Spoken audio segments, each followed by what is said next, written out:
evening, gang. What's going on tonight? What's up, PM Collector Boy? What's up, Martrock? Satellite Sun. Hi, everybody. Happy Tuesday. I do hope you're doing well. I am doing good. I am a bit tired. It's been a bit of a long day. I was at the office today. It was boring. I had a lot to do. I'm very busy. I've got actually a lot of stuff that needs to be wrapped up before I leave for my summer vacation. So I think the next week or so is going to be a bit much at work. But you know what? That's not your concern. That's not something you need to worry about. All you need to worry about is whether or not we're getting a goddamned airship tonight. That's what really matters. 7 out of 10, not enough airship. That is my chief concern tonight. I want that airship so bad. So bad. And if we do get it, if it does come by way of storyline, then we should be getting it first thing tonight. Because I'm just going straight back to Blinding Light. I feel like if we're going to get it anywhere, it's going to be there. Of course, who knows at this point? There might be some big, long side quest to buy or order or assemble one. Good evening, Ms. Roy. Good to see you. Glad you're here. Long put off update to Starfield is finally out of the way. Data limits suck. I might grab the Beyond Good and Evil 20th anniversary, despite already owning the damn game. When is the Steam summer sale coming? Does anybody know offhand? Is that soon? Is that bearing down upon us?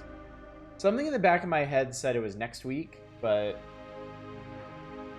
27th I thought. Wait. In like 2 days? It's starting in like 2 days? Oh, Jesus. Might actually pick up some stuff before I leave then. Cool. Good. I guess I better start thinking about what I'm actually going to want. But yeah.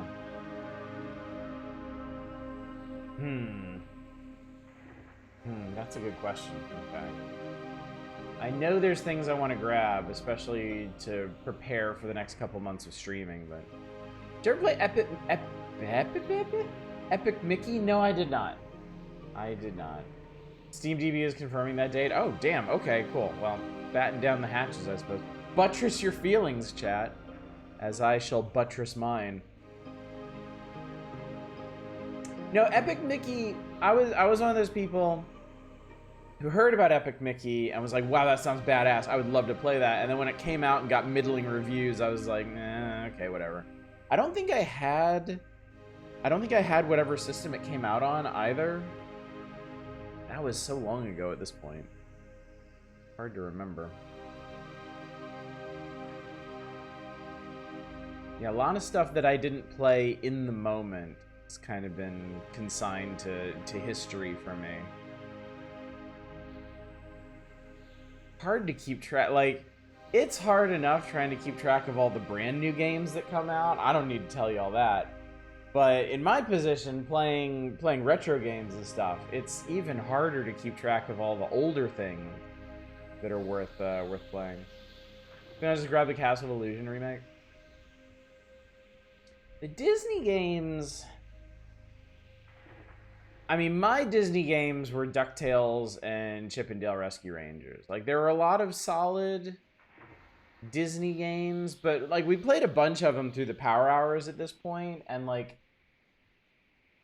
they're all like some degree of good, but I personally don't feel like any of them are really indispensable. That might be anathema to some of you, but I mean, Aladdin is really good. Aladdin's really fun. I've played through it twice on stream at this point, but it strikes me as just a very solid platformer and not one of the like must plays from the generation. You know what I'm saying?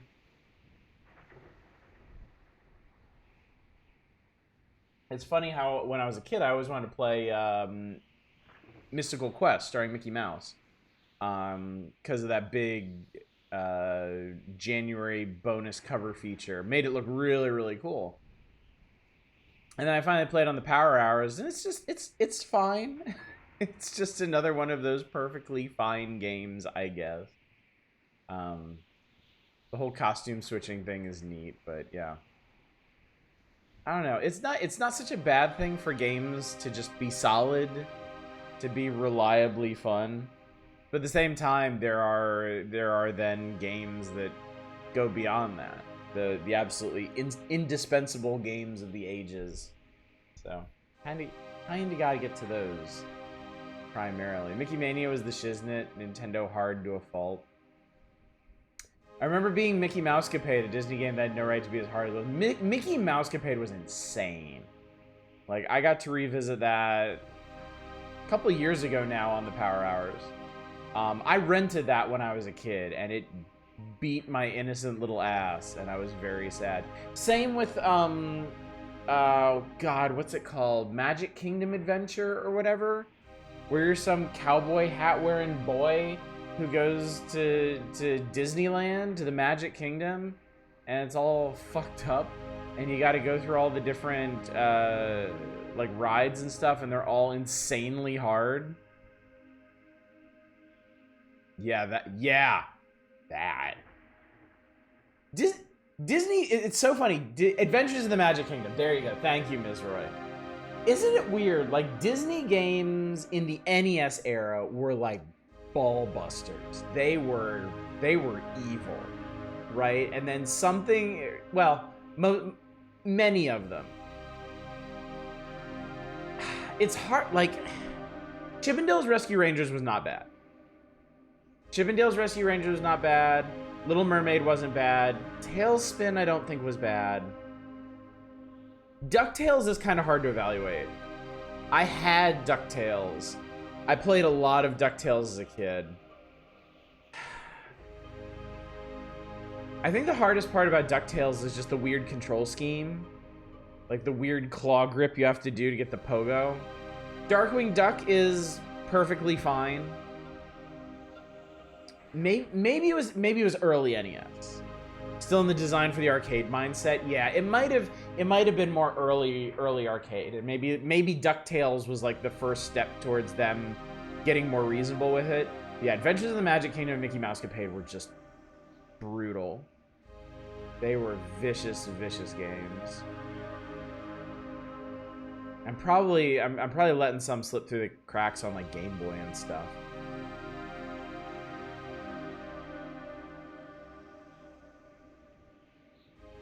I feel like it was kind of hard for games to stand out on Game Boy. Like they're the ones that I'm never gonna forget. Link's Awakening and the Saga games and the first Mana game, the Mario games and such. But like outside of that, they kind of start to blend together. I feel like it was harder for games to stand out on Game Boy. At least in really memorable ways. It's a lot easier for me to remember distinct NES games. Of course, Super NES. Super NES had a very memorable library. What about Gargoyles? Gargoyles, that was a Super NES game, right? Late, too, I think. Gargoyles, God, must have been what, like 95 or something? 95 or 96, I guess. Stand on Game Boy, you had to be marginally competent. There were a lot of stinkers on Game Boy, that's for sure. Also, good evening, Deep Thought. Good to see you.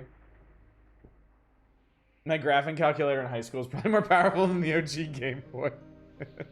I do remember one of my friends had like one of the big like two-hander Texas Instruments graphing calculators, like a TI-100 or something. It looked like a tablet, and he had a homebrewed version of Super Mario Brothers that ran on it. I always thought that was super cool. I had some kind of... I think the neatest thing I had on my graphing calculator... I'm pretty sure I had an RPG, like a very simple RPG on it. That was where I first started learning to code, too. I started learning how to program on a graphing calculator. Because I was so taken by the idea of making like neat little games on it. I don't remember if I actually made anything worth mentioning.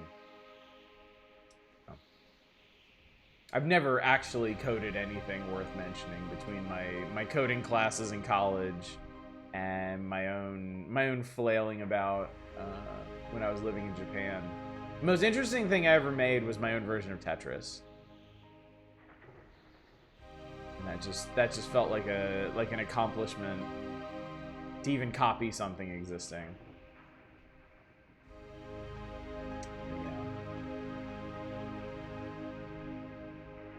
That brings back a lot of memories, actually, thinking about that. I had something I wanted to talk with y'all about tonight. What was it? I got dragged down memory lane, and now oh! It's Friday. Let me go ahead and talk about the schedule, and then let's talk about the Friday, and then we'll get into Dread Delusion, because I want that goddamn airship. Obviously, Dread Delusion is tonight, and probably tomorrow. I don't know. I really don't know how much longer this game is. Thursday, we're back to the Power Index. I have high hopes of finishing the Power Index between Thursday and Saturday. Okay, Friday. I have not yet decided what we're gonna do on Friday, but I do have thoughts, and I imagine y'all probably have thoughts on those thoughts. So, if I plan ahead a bit better, I probably could have put it to a vote. But fuck it, we'll do it live. The most obvious option to me for Friday would be another SNES import night. Go through more of those, for the most part, JRPGs that y'all requested. Along those lines, we haven't done a Master System Odyssey night in a while. And I would certainly be amenable for that. And then, if you want something outside of those, we haven't done an Indie Bowl in a very, very long time. It's not one of my more popular features, but I do have a lot of Curator Connect games at this point, and I don't think the Chaos Quotient gets much higher than Indie Bowl nights. So, any thoughts, chat? Any predilections? Any particular leanings? I like Import Night the best. I kind of figured if I gave y'all that choice, you'd probably lean towards Import Night. But of course, you're just one voice, in a vast and roiling crowd. So what do other folks think?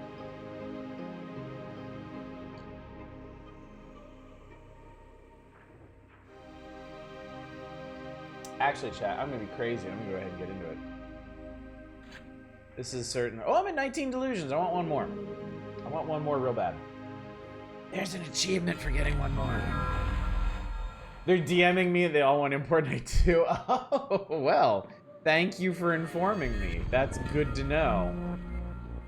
Oh my god, early ND alert. I'm not sure I'm prepared for this, chat. I think the worst part about sitting in traffic is all the drivers yelling again. Simple but effective. I like that one. Good evening, Endeef. Good to see you tonight. That wasn't too painful. I appreciate it. Okay, so recap. We have wrapped up a lot of stuff. We've been to all the major regions of the Eneric Isles.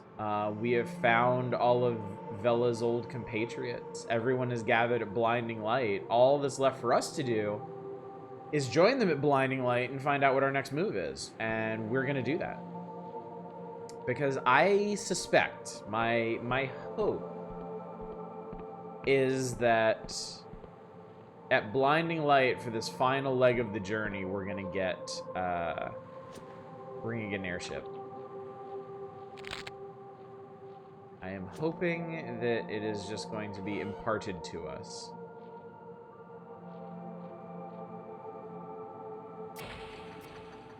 But we're gonna take a bit of a,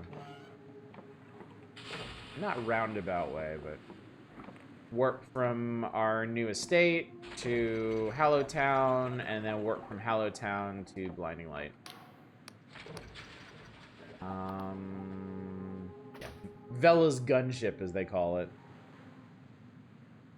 Oh man, we ain't been back here in a hot minute.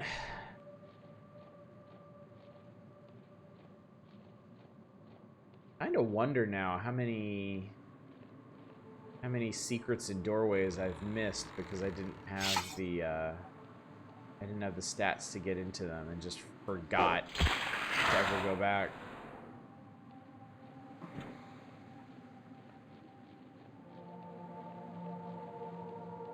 Not asking for it to be an option for Friday. You think you'll do another itch.io night? Definitely. Absolutely. I greatly enjoy doing itch.io night.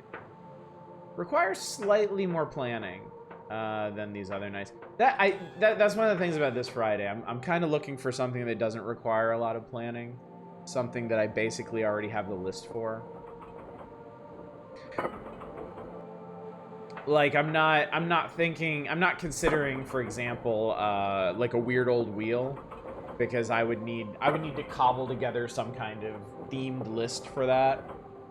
And even that I'm just kind of like too lazy for this week. Outside of all the work that I have to do, I don't think I'm gonna have a lot of time to prepare for whatever we do on Friday, so. Government in this place is still counting your character to coerce agent and solve this whole world-ending threat for them while they sit on their hands. Basically, yes. Basically, essentially, yes. Okay. Oh man. Remember this person? You remember the great talking Iron Maiden with the flayed lady inside? Makes sense to do it after the Japan trip. I agree. Yeah, definitely. Good evening, man. Good to see you. You talking about Friday? Yes. I had 3 thoughts for Friday, and I'm putting them up to public opinion tonight. The first and most obvious is another import night. Knock off some more of those JRPGs that y'all put on that list. Second option would be a Master System Odyssey night. We haven't done one of those in like over a month, I think. And then third, probably distant option, but I do at least want to put on the table as an Indie Bowl, where I go through a bunch of those random Curator Connect games that I've collected over the years. Not one of my more popular features, but guaranteed to be high in chaos content. Good evening, Worst Elephant. Good to see you. Graphing calculator from high school spelled boobs. Can the Game Boy do that? Vote Master System night. Okay.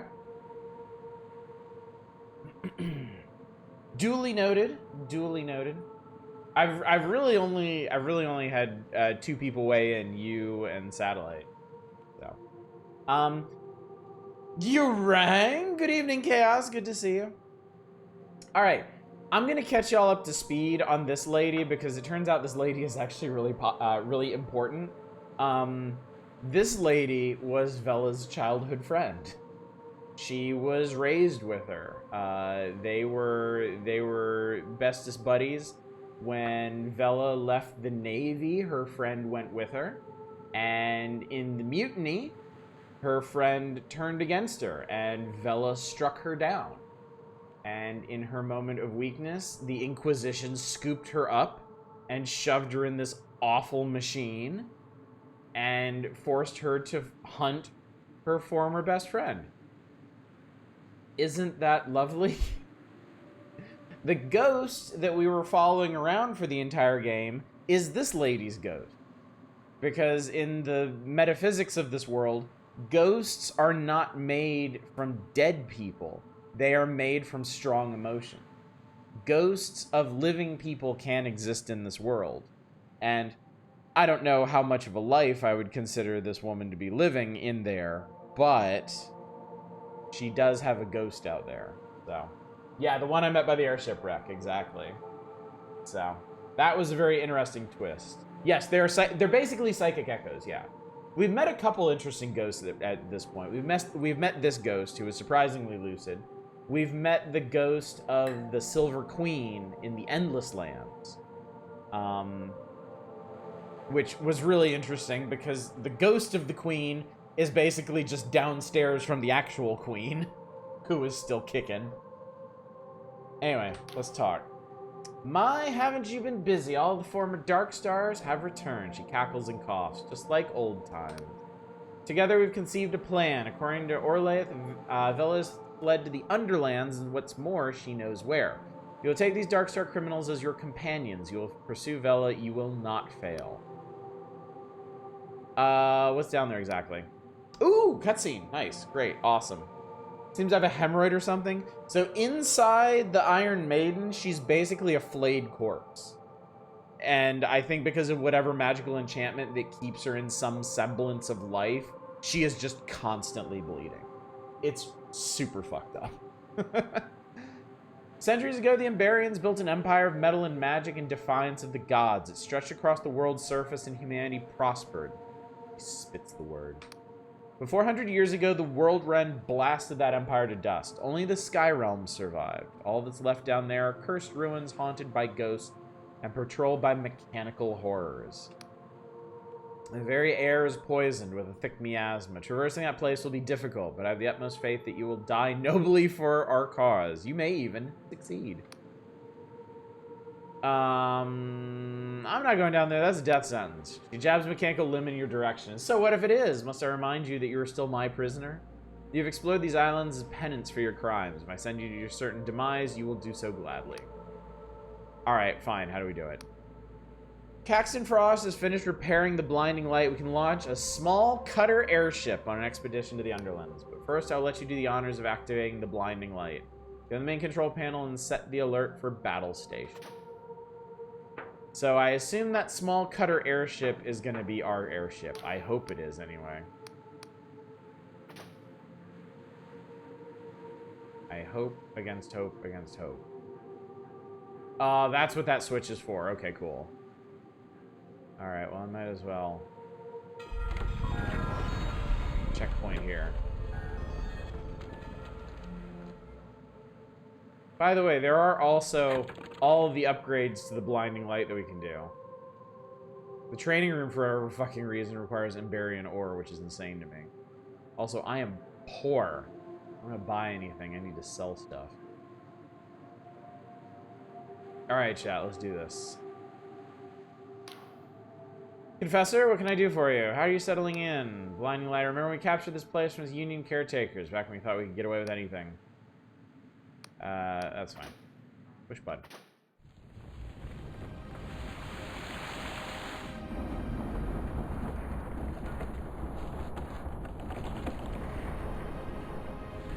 Wait, I'm sorry, what? The blinding light is an airship? It is an airship?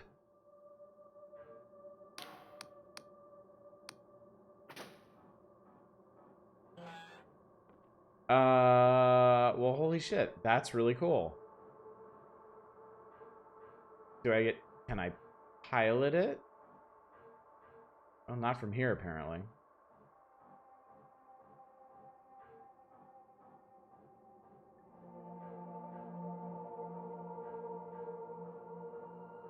Oh, boy. Okay. Guess I won't be going that way.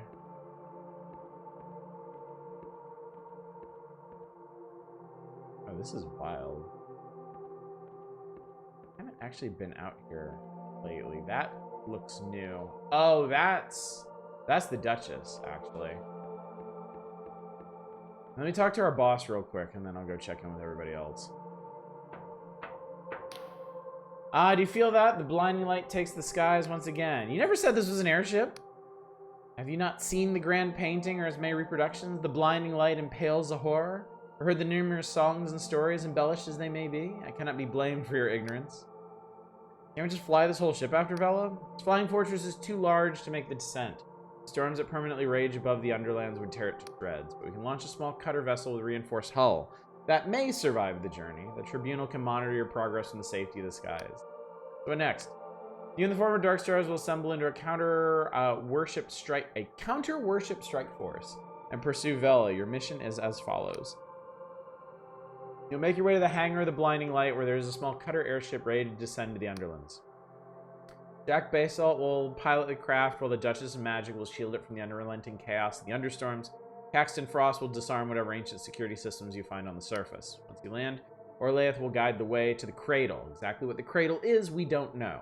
The Vela thinks it can rewrite the very fabric of reality. Needless to say, she must be stopped. causes a ghastly rattle issues from within her workings. Is it a sigh? She sounds almost moved. Listen, Confessor, if it were up to me, we'd have a whole naval fleet hurtling down there, but the Union Navy doesn't want to hear it. They think this coffin they stuffed me in has clouded my reason. I have the authority to send only the most expendable of my tribunal. She points a mechanical limb in your direction, but loath as I am to admit it, you've proven yourself just as capable as any operative under my command. So it falls solely on your team to stop Vela at any cost. Remember that she meddles with forces beyond our comprehension and threatens the stability of not just the Apostatic Union, but the whole of the Sky Realm. Is your mission clear, Confessor 17? All clear, I'm ready. Make your way to the hangar to depart. So, does the little one only go down to the Underrealms, or can we do other stuff? I'm just asking for a friend. Oh, hi.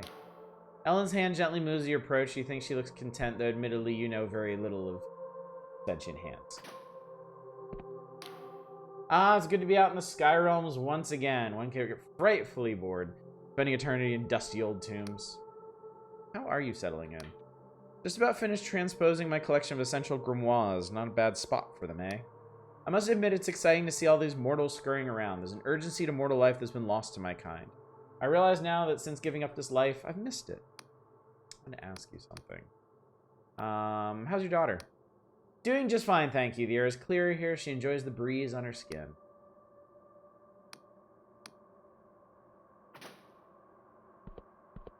Figured to make a little conversation. What's up, Arcane? How you doing? How goes the Dread? Oh, it's good. We got sort of an airship. Not the one I was expecting, though. Turns out the blinding light is an airship. And we are going to launch a smaller airship from within it to go down to the Underlands and find Vela. And I'm hoping that little one is one that I can pilot around these islands before we go on the final journey.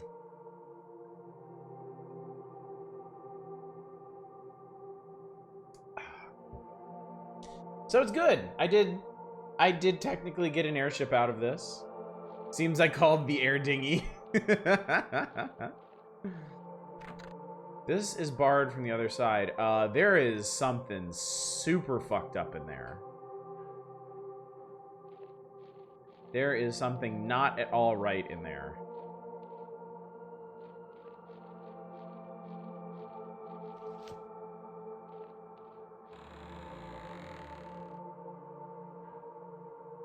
I'm curious how I'm going to get down to the hangar. Then we found out there's 3 more chapters in the Underlands. That would be amazing. That would be amazing. But I anticipate the Underlands are probably just a relatively small set piece. That's going to be my guess. Ah, this is probably our ship. This is... What is this? What have I found? Oh, hey, what's up? The blinding light, you know, I never thought I'd see this place again. How are you settling in? Makes my skin crawl seeing Inquisition agents scurrying around, keep thinking they can grab me and throw me in a cell. But siding with this lot is the only way to get Vela. I suppose I'll have to get used to it. This is the Emberian, by the way. As far as we know, she's not actually Emberian, but close enough for our purposes. I'm playing Divine Divinity, and wouldn't you know, I've been called Gormless by a cat. If anyone would know, it would be the cat. Where the hell does this go?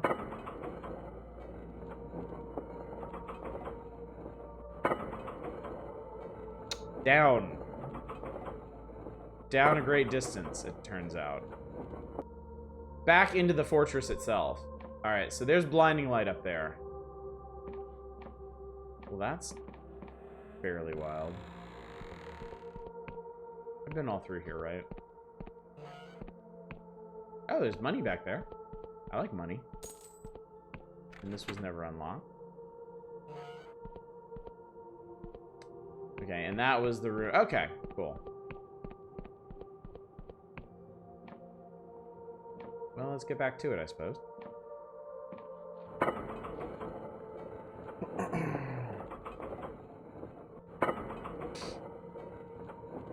there's our dragon friend flying around, full of souls. Do I remember the first Divine Divinity, some kind of Diablo-style ARPG I keep wanting to replay? You remember correctly, yes. The first Divine Divinity is... It's a bit denser than a conventional Diablo. It leans a bit heavier into role-playing. But the basic gameplay is still very Diablo-ish. Alright, let's see if we can actually take this thing where we want to go. Nice chair, bro. Drat, blast, sugar, blinking, blooming, flipping. Fudge. Jesus Christ. So I'm trouble cursing. Alas, I fear the muse of filth has forsaken me for good. Enough of that. Are you bothering me for a purpose, or do you truly value your time so cheaply as to spend it on blooming chit-chat? Clockwork exoskeleton is new. It helps you walk. My, how observant you are. In fact, ambulatory support is merely one of its functions. The first incarnation was rather less powerful, but to be fair, I was rather smaller. I expect you want the whole story. After all, it is so very inspirational. Please go on. I'll spare you the exhaustive history of my diverse ailments. Suffice it to say, I was a sickly child. The only thing my physicians agreed upon was that I must submit completely to their humiliating remedies, no matter how painful or ineffective. I disagreed, and in due course it proved that with a little technological cunning I could treat myself better than they could. Machines, you see, actually listen to what one tells them. To a point. You've had a lot of fun with Divine Divinity. I want to go back to it someday. Back in my reviewer days, I had every intention of playing through the Divinity series. It's not something that comes up very often anymore. It's not something we really discuss streaming, but I could see that being a good time. Tempted to buy Divinity Original Sin 2 on the next Steam sale. Looks like Baldur's Gate 3, but not D&D. I mean, it's basically what Larian was up to before they landed Baldur's Gate 3, right?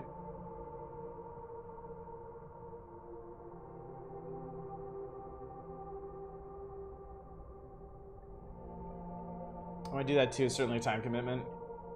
Divine Divinity doesn't hold your hand in terms of where to go and what to do. Yeah, I bounced out of the original Divine Divinity because after I did the initial town and dungeon under it, I had no idea what to do. How people love to hear that tale once I grew up. Like machinists love it especially. Come to the Clockwork Kingdom where even a lowborn and invalid can travel the skies and be garlanded as a champion of the realm. True, I was dogged and ingenious. But to what purpose? Yes, I improved my capabilities, but for whose benefit? Certainly I accomplished great things, but for whom? Myself? What a cozy thought. Sometimes I almost wish I hadn't bothered. At least then I wouldn't have been so useful. How are you settling in? Oh, like a louse to an armpit. Who the fluff do you imagine restored this fortress in the first place? Given my abrupt departure from the Dark Stars, I suppose it's nice to be finishing the job. If only these dashed Union cretins would stop trying to assist me. As it happens, my father helped build these monsters back in the God War. The wooden parts are Lundalese, but the guns, plumbing, and nearly everything metal was made in Cordova. He used to put me to sleep by reciting components and assembly procedures. That explains a lot. Touché. Fortress was made in the Clockwork Kingdom? Correct! Although back then it was called the Cordovan Republic. Somewhere in the guts of this thing there will be a nameplate laid down in such and such a year. Progress, Cordova, no gods, no masters. Funny how that one turned out. Glad you're feeling at home. I wouldn't go that far. Will that be all? Yeah, I'm good with that. As you're turning away, there's an awkward cough. Actually, one moment, if you please. I wish to, it behooves me. Dash it all, let's not prevaricate around about the bush. You're quite correct to scold me back in the kingdom. The word for what I was doing is wallowing, so specifically in childish rage and self-pity. He pauses, apparently unsure what to say next. Don't mention it, we all have our bad days. Yes, quite. Very good. Well, what are you waiting for? Metal? Bog off before you break something expensive. I liked a lot of Original Sin and had too many fights that didn't matter, still took forever. Also, everything was on fire all the time. Okay, please tell me I can pilot this about wherever I feel like. Please, oh please, oh please. It's really all I ask. Is there any kind of navigational system on this thing? Or no, I guess not. Alright, I'm gonna push the button and see what happens to us.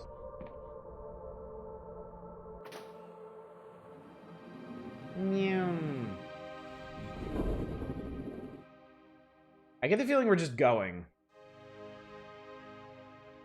Yep, we just went. That was that. And I destroyed it. Whoops. So chat, that was definitely not the airship I thought it might be. You wake with a pounding head. You gasp for breath. Your lungs fill with acrid air. Everything hurts. Basalt eyes you without sympathy. You look like squid shit, Confessor. You just feel like you've been chewed up by a typhus. Let me fill you in. The cutter crashed. Yep. Nice job bringing the airship. You save first. There is no manual saving in this. So if it auto-saved for us, then we're stuck here. Well, not just that. You see, we stashed a bunch of protective suits in the cutter, thick leather garments sealed with stitches and cipher to ward off the miasma that clings to the air down here. Where Dunce at?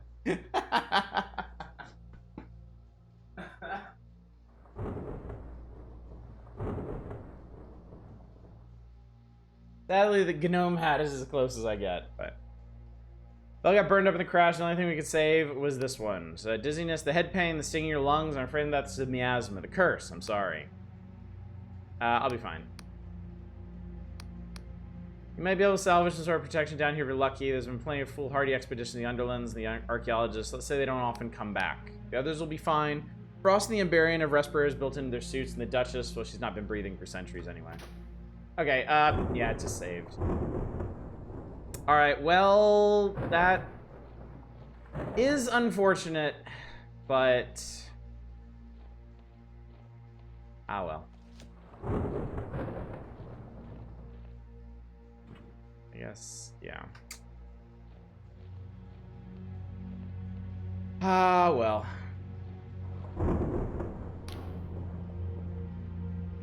Well, I guess we're finishing this tonight, then.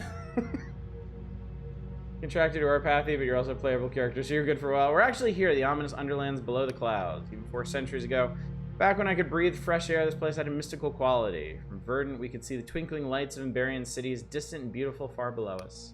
Once I even met one. An Emberian delegate was sent to meet with my father. They arrived in a craft of pure metal. I'd never seen anything like it. But I must admit, to be here after all these years feels underwhelming. I thought that even in death their cities would hold a certain majesty, just as my own home still does. There's a dreary, ugly place strewn with rust and bone. Let's not linger more than we need to. I'm cursed. Can you help? He waves a hand dismissively. Oh, I've already done all I can. While you're unconscious, I sealed your organs with cipher. That should buy you some time. For a moment of silence, she sighed. Look, Confessor, I apologize if I seem flippant. It's just endless. The plight of mortals can seem quaint. Sure enough, you'll experience agonizing pain as the miasma takes hold. Your body will atrophy as it is consumed by fungi, gradually stiffening until you're rooted in place. There you will stay for centuries or more, dimly conscious of your torment. I know to you it probably seems like a tiresome ordeal, but to someone like myself, who has already experienced a half millennia of anguish, that actually sounds rather interesting. Variety is the spice of unlife, no? Nonetheless, I do not wish this fate upon you. We should make haste. Do you know dangers we face? The Emberians are masters of fusing the ethereal with the physical, cipher with the machine. Forget what petty trinkets you may have witnessed in the Clockwork Kingdom. They are mere imitations of what the Emberians could create at their peak. It is said they even made machines that could walk and talk with functioning minds of pure cipher logic. As someone who has studied the art of cipher for longer than any mortal, I can tell you plain, this is no simple feat. It's been said their creations have outlived the Emberians themselves and still linger down here. If this was the only danger we faced, I would be rightly concerned. But it is not at all. The World Rend was a syntax cascade that unraveled the very essence of everything it touched. Many people were killed, but some bore a worse fate, twisted into wraiths of malign intent. Whatever we need to do down here, we should do it quickly. What's at the tent? It's my transpositional supply tent. Woven with an intricate cipher spell that distorts time and space, it's far bigger on the inside than it appears. Feel free to use it to craft or stock up on supplies. There's also a portal that leads back to my dwelling in the Endless Realm. Though at this stage, I think it would be wise to retreat. We should press on. Wait, I'm sorry, what? I can go... Wait, what? Where's this tent of which you speak? That tent. Okay. I think we can just leave. Frost appearing through the spyglass of the edifice of metal and shattered glass upon the nearby cliff top. Magnificent! The structure is very nearly intact. Imagine what it was like in its prime. He lowers the spyglass and examines you, looking remarkably unruffled by the crash. You've survived then. Well done. Knew you had it, didn't you? By objective yardsticks, our situation is dire, and yet I can't help but feel a sense of anticipation. Uncovering the secrets of this place has been my life's work, and now we are pursuing the greatest secret of all. How ironic it is that it should be due to my own mistakes rather than those of some comfortably long dead civilization. He mutters to himself. Keep your head in the game, Horace, or Caxton, whatever. Cursed! Alas, our bumpy landing has left me without the requisite material to improvise a new filtration mask. We're not far from where the Monroe expedition went down back in 35. Some of their equipment might still be intact. Your sole chance of survival is to limit your exposure. Every minute, every heartbeat that you spend here without a mask will bring you closer to a fate worse than death. Should you fail, I can at least offer you the same remedy I gave my old colleague Magda. He digs in a pocket and opens his palm to reveal a little ball of some waxy substance. Venom of the purple-spotted typhus. Extremely deadly and quite painless. She may be promised, you see. I'll pass for now, thanks. You better hurry. Tick-tock, my dear. Tick-tock. Been to the Underlands before? As Willem the Slug Lover said to the young maid, it was only the once. Back in 33, I was chosen to lead the Clockwork Kingdom's first and only surface expedition. At the time, I considered this a high honor. Only by a miracle of impromptu engineering did we fare any better than old Stellus in 26. A mere half of us died instead of all. Still, chin up, eh? Back then we didn't have the Duchess with us. Basalt said you had some plan to get us out of here. Correct. In ancient days, the entire continent was crisscrossed by an advanced transportation network, allowing the Emberians to travel hundreds of leagues per day in perfect comfort. These auto coaches, as contemporary scholars have dubbed them, were propelled at high velocity along special courses by some unknown means. If you've ever been inside a modern-day mining operation, you may have seen wagon tracks inspired by their example. Hence, our first priority must be to get... He points up the cliff top. There. If any such conveyance remains operable, I believe I can commandeer it. Let's get going. So, like... Do I have a map of this place? No, we are off the map, near as I can tell. Oh, no, there is a map here, actually. I don't suppose... Alright, so maybe it'll be landmark. Let's see. What sort of magicry is that?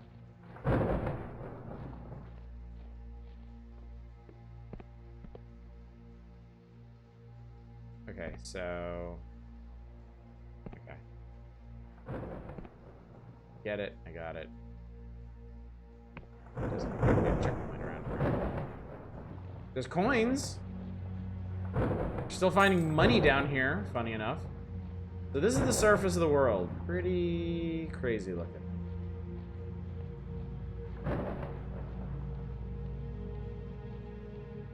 And potions. Can't forget the potions.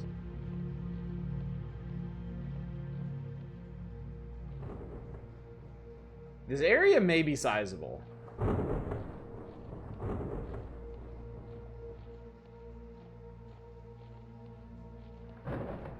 Also, I don't know if I'm actually timed down here. I am inclined to believe that I am not. Well, this is interesting.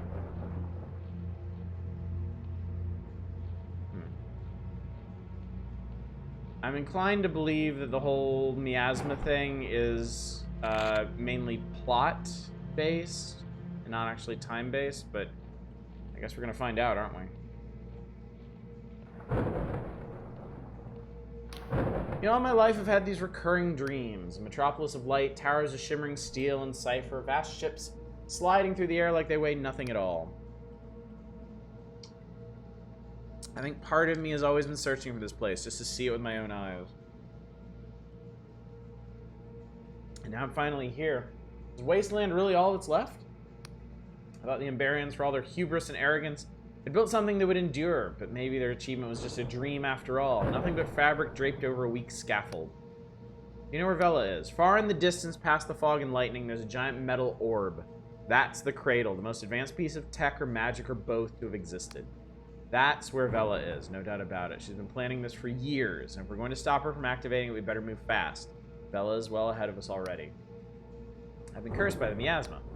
I'm sorry about that, Confessor. I've seen people come back from expeditions, even just from low-lying islands afflicted with the curse. I'm sure you don't need me to tell you how bad it can be, but the Duchess has already worked her magic on you. If we get this over with quickly, you should recover. Alright, let's get going.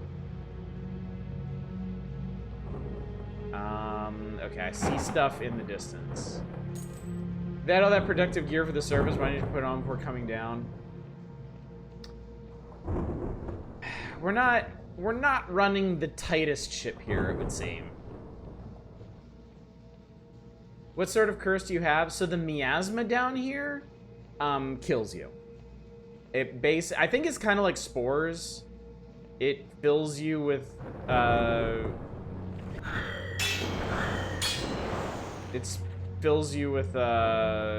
like fungal spores and you die from it.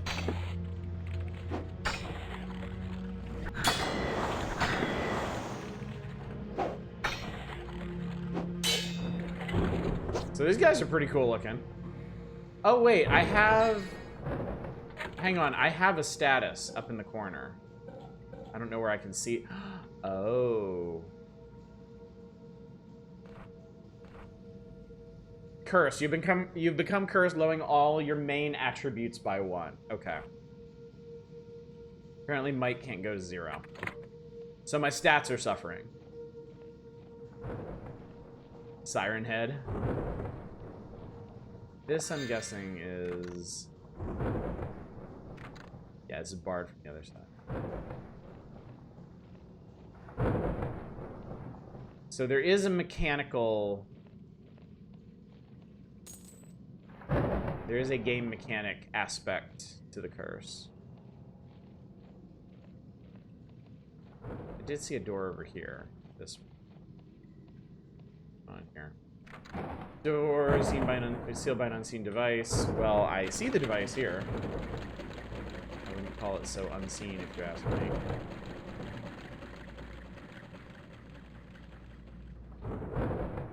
I mean, that basically just let me scoot around behind some of these guys. Not really so dramatic.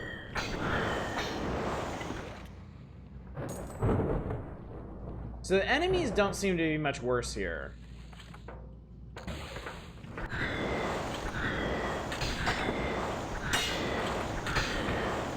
That guy had a gun, and it did hurt me.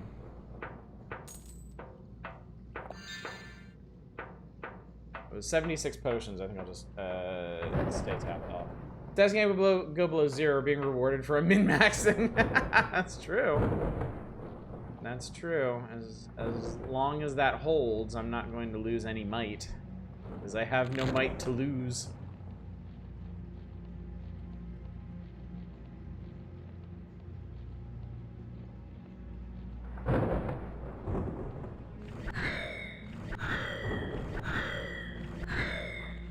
I don't know how the fuck I just missed that guy so many times. Okay, that guy is a bit chunky, actually.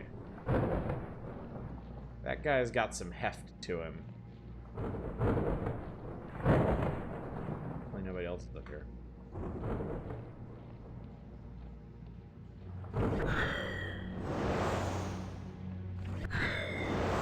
Okay, there's like an invisible wall there. What the fuck, man?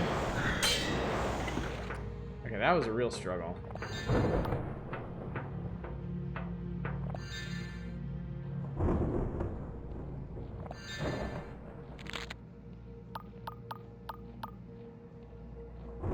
There's a ghost over there. I don't think I've fought a ghost before. Well, I guess let's go see what's over there then. Neat looking building.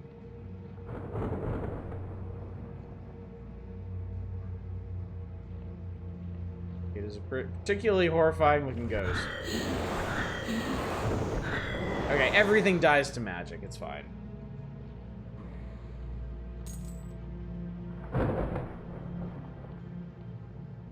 Your reward is half the mana you use restored.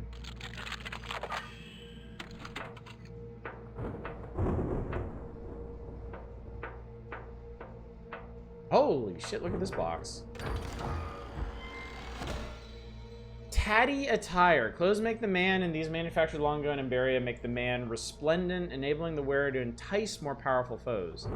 Faded and tattered though they are, the threads of cipher running through these ornate robes retain their power to mesmerize. We're actually still finding new equipment, chat. Entice is, I believe, the charm spell that I have really just not used across the entire game.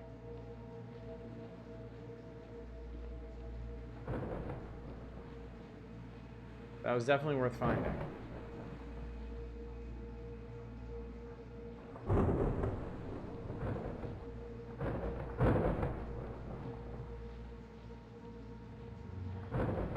I'm gonna be honest with you. I'm honestly surprised they were able to make an area even creepier than the places we've been going. Quest updated Underlands. Oh, okay. I think I moved everybody ahead. You're making your way through the Underlands to confront Velikolos. There's an auto coach station that may grant you swift access into the city. You should investigate. Okay. We're going into the city, are we?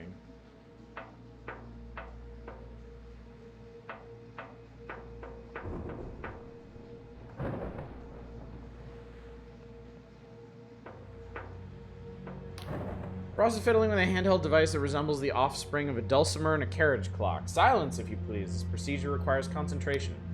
Deep mechanical boom sounds from within the walls as the door begins to grind open. Aha! Evidently, the Emberians haven't revised their sealing spells since my last visit. Rather careless of them. Incidentally, I believe we're close to the crash site I mentioned. If you wish to survive this little jaunt, I suggest you search the area for a filtration mask. What happened on your last expedition, anyway? First, our vessel's buoyancy engine broke down upon arrival. Then our signal flares proved to be dud, so we missed our rescue rendezvous. Our thermometer fritzed out at anything above 7.3 millihex, and our faulty breathing cask became overpressurized, causing us to hallucinate.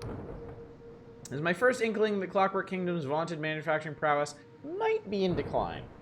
Frankly, without my late colleague Magda, I wouldn't be standing here today. In the end, everyone got medals, living and dead, and the king no doubt thought our discoveries many times more valuable than what we paid for them. Alright. Keep moving. Another Gustel.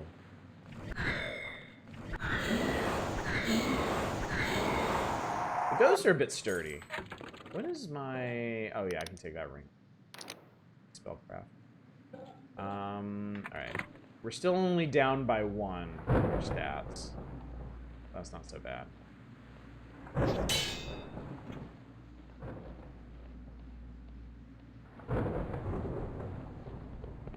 So I'm looking for the crash site first.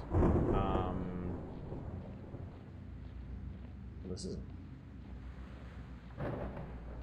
What's this all about? Cipher network severed, critical memory failure, power levels dangerously low. Further, multiple organic anomalies detected, reality distortion in progress. Additional information restricted Class C citizens and above. Charm. Look around, machine. Everyone is dead. You want a classy person? I'm the best you're gonna get. I succeeded in that. Analyze the speaker statement is correct. Population drastically reduced. Situation critical. Additional information request granted. City of Alberta's population decrease estimated 99.99%. Fungal growth in city limits critical saturation. Anomaly detected analyzing. Certain fungi contain human genetic material. Traces of cipher channeling detected. Reality is being distorted nearby. Conclusion. Speakers should pay special attention to the environment around humanoid fungi. All may not be as it seems. Ceasing communication. Humanoid fungi.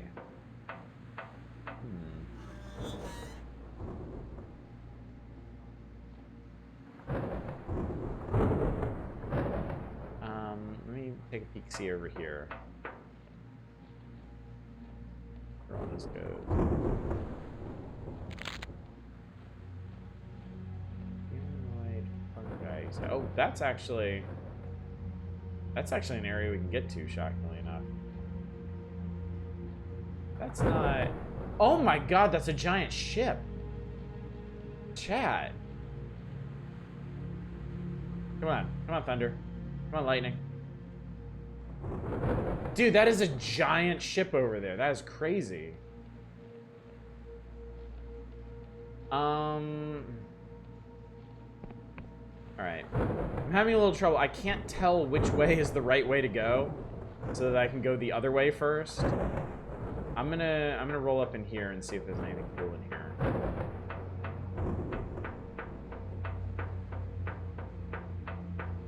Because I don't want to miss the crash site. Oh, look, that's where we came from. That's the Oniric Isles, way up there. Oh, neat. This is really cool.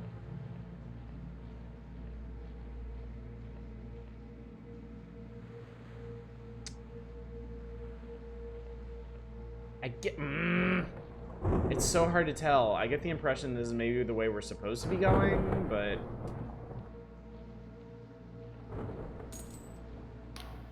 That coach house up above, you know that thing that looks like no coach house you've ever seen? Well, that's where we're trying to get to. Frost reckons if there's an Emberian auto coach left intact, you might be able to fix it up. Okay, so I don't want to go this way. I want to go the other way. Is this Doom? Essentially, yes. We are on the surface of the planet, and it is super fucked. There is a miasma down here that apparently fills your body with deadly fungus and will eventually kill you. So I'm trying to find protective gear before I die completely. Wait, that's the Emberian, isn't it? Shoot, where the fuck are we going, man? What am I doing? Debris is heavily essential machine grease in the air. Those things really know how to fight. They ain't like the smaller ones I've seen in the Sky Realms. These ones parry and repost my blows. They learn my moves and react accordingly. It's like they're really thinking. The Emberians built these things with just metal and magic. What else could they create? She shifts suddenly uneasy in her armor and says no more.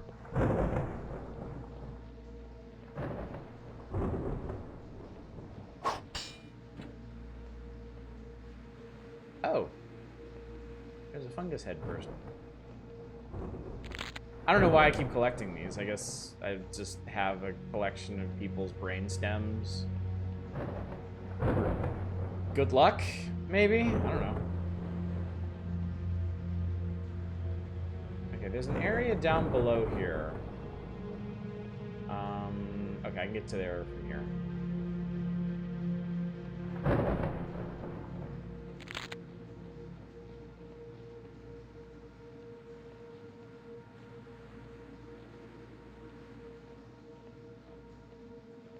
Unfortunately, I can't honestly tell which way I'm supposed to be going. So I'm just gonna shit.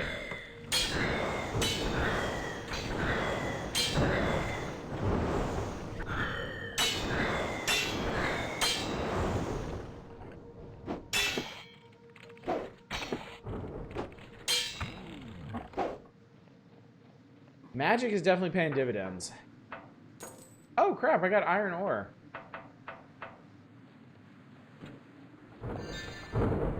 All this stuff I'm finding while I'm down here. Maybe this isn't going to be a one-way trip.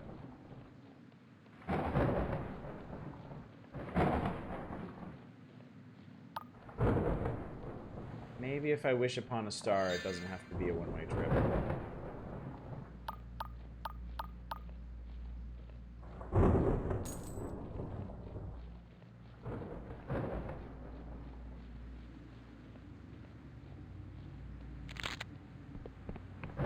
Finding lots of handy things down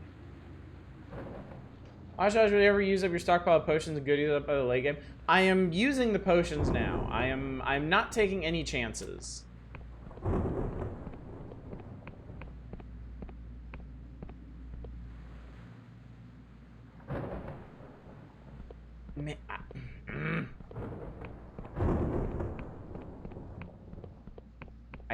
Like, the map is... I seriously can't figure out which way they want me to go.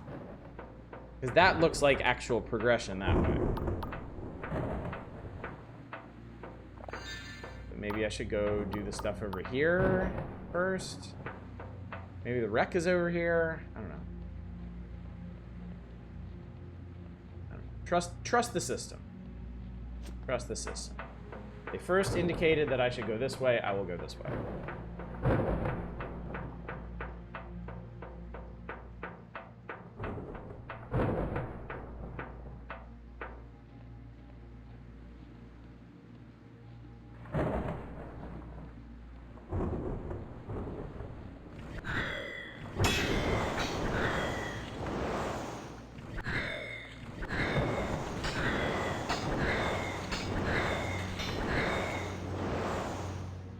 Man, I love being a caster. Though I've found so many projectiles, so many throwing knives and shuriken and stuff. Okay, I'm sorry, why is that not...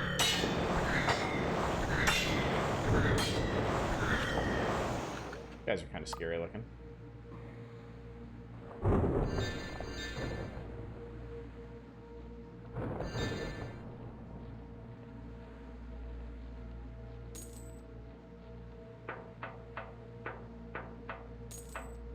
I got fine ore for beating that guy.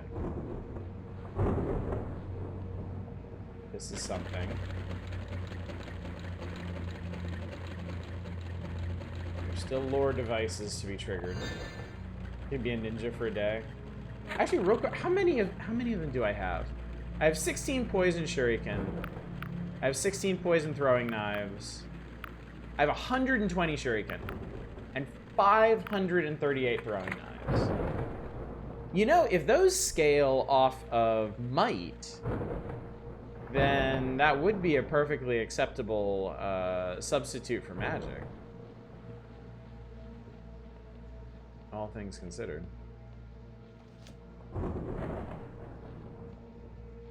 Up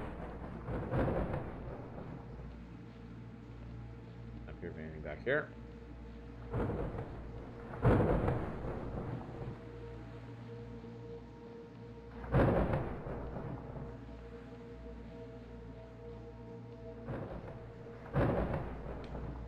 There's a number of outlying islands here. I guess they wouldn't be islands at this point. They'd just be... Oh, man.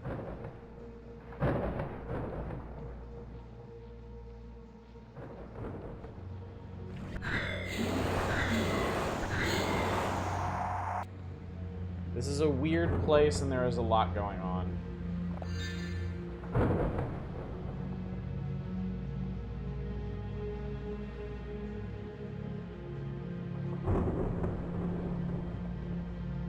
Definitely trying to get up there for some purpose.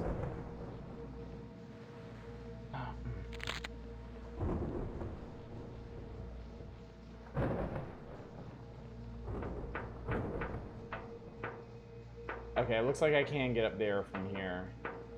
If the game was gonna throw a boss fight at me, I think it would be here.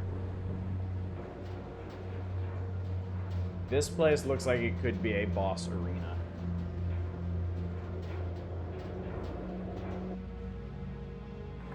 I don't think it is. I really... Oh, I triggered something. Quest update, Underlands. There's an auto coach station that may grant swift access into the city. The auto coach needs some sort of key. Your only hope is to search the mushroom forest below. Okay.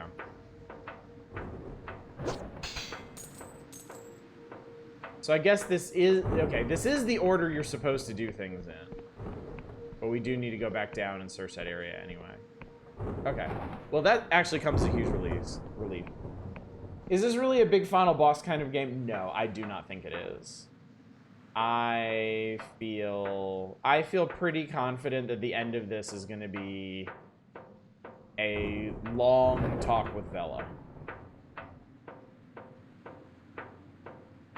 Okay, this is badass. This is super cool, man. One heck of a view from up here, eh, Confessor? Like one of these fancy Bionian landscape painters slurped some bad mushroom stew and painted their fever dream. We're in luck. You see that city in the distance? That's where these auto coaches should take us. From there, it should be a leisurely stroll to the cradle. Frost is working his magic. It looks like we'll still need a key to get one of the coaches going, so you best get looking for one. Of course, it'll be like looking for a needle in a heap of shit. Mayhaps the Duchess can help you scry one? Last I saw her, she was headed for the mushroom forest down there.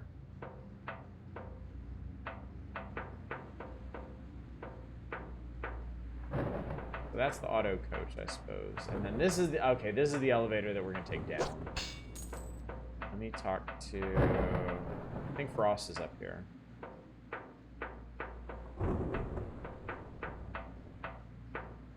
Oh.